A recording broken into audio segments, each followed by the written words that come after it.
one of the games that was going on, and we were getting updates throughout the instant reaction show, was all the latest. We'd had the fumble, scoop, and score. The fumbles. Oh God, this game's getting a little bit crazy. It only got crazier as Colorado outlasts Colorado State in double overtime. Lots to get to in terms of the bigger picture, the fallout. Hey, Danny, we'll get to the fallout in just a little bit, but. Are you more Travis? All right, you want to start with Travis Hunter? That's the most significant piece of this, right? The cheap shot, yeah. Yeah, the cheap shot that's going to knock Travis Hunter out for a couple of weeks. Awful, like just sort of violent cheap shot. And now we've got a situation where Colorado, as it goes into Oregon in week 4 and USC in week 5, with the official diagnosis reportedly being, out a couple of weeks, has not been defined any further than that as far as I've seen. I'm not expecting him to play for either one of these games. What did we learn about Colorado, as it did have to finish this game and finish off this win without its most outstanding pass catcher and arguably overall athlete? It was, first of all, it was a phenomenal game and back and forth. The Henry Blackburn hit, why didn't he get ejected? Is it because it wasn't targeting, so it's perfectly fine. Yeah, he didn't lead with his helmet. Isn't there room though within the just the officials' power to say, you know what, like conduct? Yeah, personal foul, you're gone. Even that being said, I think Jay Norvell, I think the Mountain West, I think somebody should come out and he should be reprimanded. I think it's a bad look for the sport. If he faces zero repercussions, it just sets a horrible tone. So I think something should come of it. Travis Hunter, I hate it. You're right, because it's going to be a stretch here, and you don't want any excuses, and you just want to see their best, right? Because I think it's going to be an uphill battle. I think we all think they're going to struggle, or it's going to be much more challenging for them, and you want to see them full speed. So there's nothing. And then my last takeaway, Shedeur has been kind of rising up these charts, and I think for all of us, we've kind of been like, all right, it's still lesser competition, but he's still dealing and he's phenomenal. And all of a sudden he's Mel Kiper's projected number 1 overall pick. When I hear that, I'm like, I don't know. Let's slow down a little bit. The last 2 scores, the 98-yard drive, I am becoming a big believer in Shedeur, the playmaker, the ice in his veins, just as a legit quarterback that absolutely deserves to be in the conversation with Caleb Williams, Drake May, Quinn Ewers, Michael Penix. He absolutely deserves it. I mean, it was, and to take the hits that he took, including another dirty hit in this game, when he got absolutely leveled, guy lands on him, didn't flinch one bit. I thought he's a warrior, man. So I am liking Shedeur more and more every time I see him play. So Skip Bayless said that it's a lacerated liver for Travis Hunter, and he's going to miss a month at least. However, listen, I'm not going to disparage good Mr. Bayless, but how about let's go with our own Carl Reed says. Yeah, I just saw that. Carl says that he's out for 3 weeks, according to Deion. But Carl did not. Did Carl say what it was? I don't think Bayless would make the lacerated liver part up. Obviously, that makes a lot of sense too, that diagnosis, because he was able to come back and it was probably starting to bother him worse. And then the fact that he was hospitalized after does make more sense. That's brutal. Dan, what did you think about the forum on the iPoke for it? Well, that's the other thing, because it did seem like the coverage, especially on social media, was very much how Colorado State was dirty. It was dirty both ways. Mm-hmm. Do you guys think? I mean, is it? You don't want your quarter. You don't want anybody doing the eye poke. I mean, that's as cheap as it gets as well. But it's kind of like an eye for an eye. You got my guy. That's why I thought the officials sucked. I thought they let the game get out of hand a little bit, and they were just bad. So yeah, I just thought it was. And I do think, and this is probably all of us. It's not just Jay Norvell or Deion kind of clapping back and the war of words that's taking place, but.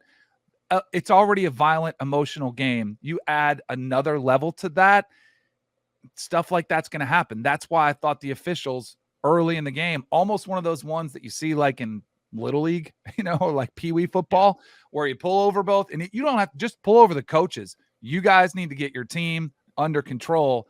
And how many penalties were there? 17, like for 1-8. Like Let's see, at there halftime, were at some point in the game, you call, you have to have that message with the coaches. 17 for 187 on Colorado State and 10 for 87 on Colorado. That's kind of what you expected, given some of the pregame back and forth, right? Mhm. You're warming up with the Rolex on, like guys are going back and forth each other. You got the little pregame, what are we gonna call that? Like certainly not a fight. Shenanigans. Like Oh, a freak scuffle. shenanigans, scuffle, like they're not physical, just a little pregame meetup, little pregame smack talk. It certainly was dirty both sides. It's really unfortunate, obviously, obviously, like Travis is going to miss 3 or 4 weeks, right? Like that's not good. That's one of my favorite guys. Like I like watching him play a ton, Especially with Oregon coming up. Broadcast wise, they were very lucky they had Louis Riddick on, like a guy that like knows personnel and has worked in front offices before. Because I thought the broadcast was just so Colorado, and like clearly it was, because you wouldn't go to this game if it wasn't a show. We saw Van Pelt's tweet saying, like, hey, nobody told Colorado State this was a show, that they showed up for a fight. But like as the game went on, it was like, oh, they didn't do a lot of prep on Colorado State, right? Like they're like Louis Riddick saved that broadcast butt, because he knows what he's looking at, and he's like, hey, that's an NFL guy. Like that's an NFL guy. If it's some random dude who has not worked in personnel, I think it would have been a real disaster. That's what got me in trouble too, because as I was watching both, networks go there, and you're watching the coverage, it was so lopsided. I really wish, and I tweeted you guys something or texted you guys something in our group chat. Like if you would have said the play-by-play guy was terrible. Like that was ridiculous. But I'm talking about the preview shows in general. Like we didn't hear from Norvell. We didn't hear from a player.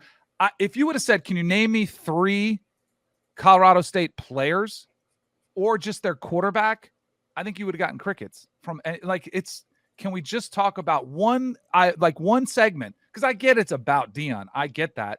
But at the same time, in the back of my mind, I started to like Colorado State more. I'm like, they must be livid. Like they're not even talking to us. Because like when you go back, anytime there's a game day show, they have put both coaches on air. They have them both out there. They trot them out there. They interview them. It was so lopsided, and I get it, but it just feels so desperate to grab onto the Deion hype train. And that's where I was getting. So like, I got a lot of heat when we get to but like, it was more about the coverage was annoying, because I still think Deion's great for college football. I think it's awesome. Yeah. Like he's bringing in so many like guys who aren't college football fans into this sport right now. Yeah. And I hope they stay. Especially if, look, Oregon's a 21-point favorite this weekend, right? Colorado is leading the nation in yards lost due to sacks. This thing will turn back into a pumpkin at some point. I have a question for you guys.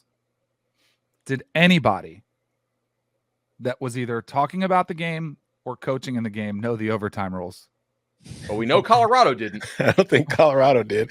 And I know I want to clear it up, because there was like a lot of confusion, because Colorado started with the ball first, which is not something you see very often. Usually because Shador did not. Yeah, they didn't know what to say. Colorado botched that. Like that is 100%. Yeah, the coaching error there was. But look, they didn't play very many close games at Jackson State because they had more talent than the rest of the league combined. I just want to make clear for our listeners and viewers that in overtime, it is not alternating possession. It is alternating choice.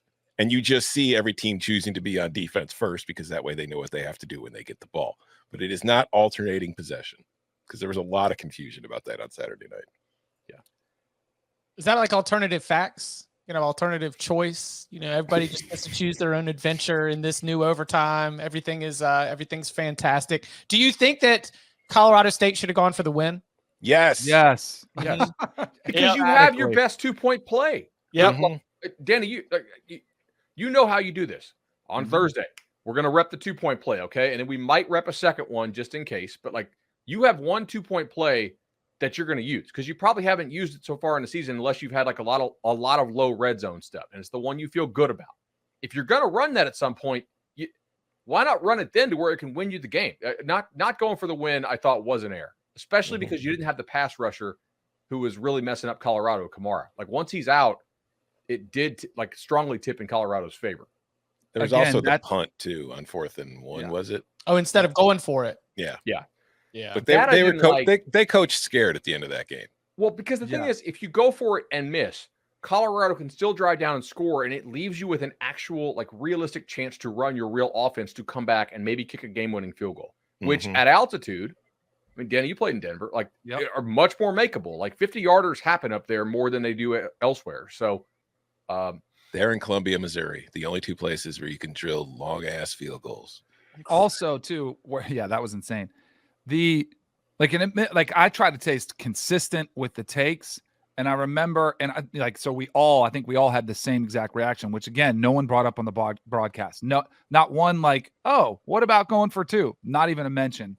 But last year, Alabama, LSU, Brian Kelly goes for 2. And wins the game. And even if you don't, like, I would not have criticized Jay Norvell for going for 2. You'd be like, hey, but the same exact thought I had against that Bama LSU game, you can't let Bryce Young go out there and beat you. The same exact way with Shador. You can't let Shador beat you. You have to control that narrative, especially when your best defensive pass rusher's out of the game. Like, you played right. There was just so many things, because I thought Jay Norvell outcoached him for 57, 58 minutes. And then in the last few minutes and in overtime, I thought that's where they clammed up. They did, for sure.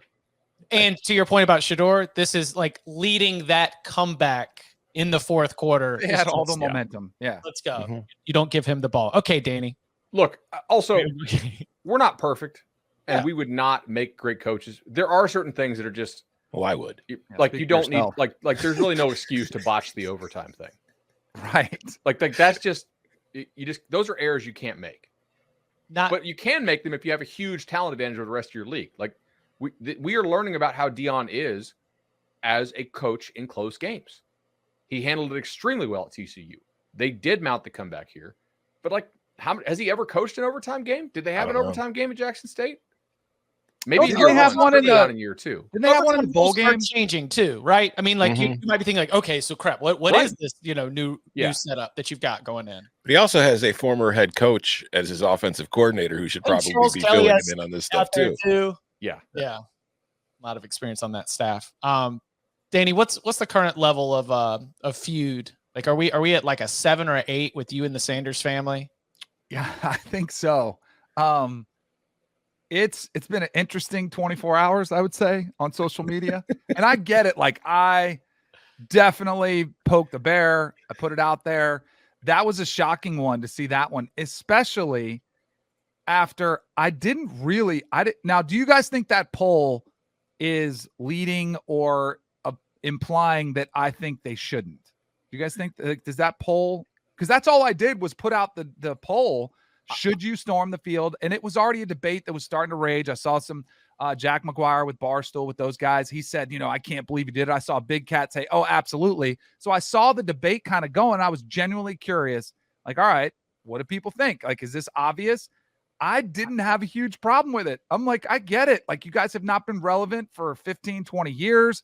It's the emotion. I thought the outcome of the game, like overtime, absolutely played into it. Like, if they beat them by 3 touchdowns, they don't rush the field. I thought it was perfectly acceptable. So I just thought it was a poll. It's like, all right. And then all of a sudden, I open up I'm like, why are there so many comments on my, like, why are there so many reactions? I'm like, geez. And then, I saw Deion's son come out with a comment, and I was like, oh boy, here we go. I do think storm the field and 24-point favorites imply you meant Clemson. Not. Yeah, maybe these Colorado guys are a little self-conscious here. I thought you were talking about Clemson because they do the storm, like the field storming every single week, and they were 24 over FAU, and they beat them. You meant Colorado, huh? Okay. It definitely caught me by surprise. So Sunday was interesting, to say the least. Because then it's like, what do you do? Like, do you respond? And I did. I was just like all class, like just kind of whatever. It'll be interesting to see, because I don't like, and it's, there's been some wild takes as far as I'm all of a sudden anti-Deion. I think I've been excited about Deion. I think I've been happy for success. The Florida State comments absolutely bothered me, but we hashed it out. I called him out, and that was Deion, primetime, that was responding to me. I was just kind of surprised by the response there. Do you think Deion does his own tweeting? Because I have a hunch that maybe he doesn't, and it was his son that responded to me the first time, but he didn't want to say this from the primetime account. Possible. Yeah. I also noticed that they ignored all the tweets where you were saying wonderful things about Shador. Of Right. course. Yeah. Right. Look, it is a show. Mm-hmm. Hey. And it is work. And he is, I mean, think about how many millions in I know the sunglasses thing, but what about the free advertising, free recruiting? And he mentioned it. He's like, yep, I hope all your recruits are watching this. What we can be. After They The want us Rock talking about him. was on Yeah. game day, Yeah. The Rock was on For game day. him. Like, Deion Sanders is changing college football, and you want to be a part of it. And Deion's just sitting there. He goes, recruits, listen to the man. Why And doesn't it's The just Rock so- do I that for get it. Miami? I mean, Yeah. Yeah, that's a great question. How pissed are you if you're Mario Cristobal? I He ain't know. making it easier on wait, him. what the? What are you Right? doing, bro? I think Cristobal will be all right. Recruiting Yeah. wise. Yeah, he's It'll be interesting to see. Although, I mean, look, they did beat him on Cormani McLean, Mm-hmm. Yeah. who isn't playing yet, I think, right? they did have The Rock on to break down Miami's 3-0 start and go game by game the rest of the way. So he put in some time for Mario as well. What is probably the most, and this is more like serious, like the most disappointing thing is like the cries of racism and like that, like really bothers me because I'm not, and it really gets to you, and that's like a lot of what's built in, and I can see it coming when they do lose, and I don't want that but this is what happens when you're that brash and confident, and it happens in any walk of life. The minute you struggle, the people that are jealous or don't like your brashness and your cockiness and your confidence are going to come out. And then there's this very quick, and the thing that I think it's going to happen is going to come from analysts or people on TV are going to say, oh, we don't, this is why it's happening. And I think it's human nature we see it all the time. People built up in the media, and then they're ready, they're ready for the fall, and people want to come crush you for it. And it's just, I think it's going to be ugly, when they do lose. The one I thing hate that. common in mankind throughout our entire history is we build people up and then tear them down the very first opportunity we get. That is every culture, every civilization through time. I'm If they do excited. go over. What Gotcha. in the next? I was going to say I'm excited they've won these first 3 because if this was going to be 1-5 through the first 6 games, or 1-4 through the first 6 games, then it was just going to be toxic inside and out, right? Yeah, right. Like a lot of big picture statements, and it might not have even given the players in that locker room a chance to respond. I think the fact that you've got these 3 wins in your pocket, then you try to endure, you realize what the real measuring stick is out there in the Pac-12. And look, on the other side of USC on September 30th, there are more winnable games as we've gone over and as we'll continue to break down. So Let me ask you a question then, Chip. all right.